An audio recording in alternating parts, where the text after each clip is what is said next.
আমার আজকের রেসিপি মজাদার কাঁচা টমেটো ভাজি। আমরা তো সব রকমের ভাজি খেয়েছি, কাঁচা টমেটোর ভাজি এভাবে কেউ কখনো খেয়েছেন? না খেলে আমার মতন খাবেন।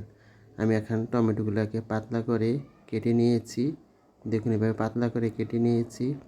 তো এখানে আমি পরিমাণ মতন লবণ, হলুদ, মরিচের গুঁড়া, ধনিয়ার গুঁড়া, জিরার গুঁড়া একসঙ্গে দিয়ে এখন আমি মেখে নেব। আমার মাখা হয়ে গেছে। এখন আমি পরিমাণ একটু তেল দিলাম। এখানে আমি একটা একটা করে ভেজে নেব। এভাবে লাল লাল করে ভাজা হয়ে গেছে, এখন আমি নামিয়ে নেব। দেখুন এভাবে ভেজে নেবেন। তা আমি সবগুলাকে ভেজে নেব।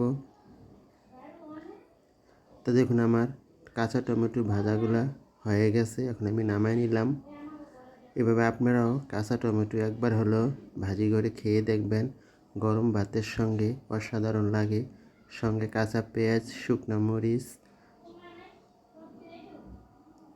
তার সঙ্গে গরম ভাতের সঙ্গে ভাজিটা অসাধারণ লাগে।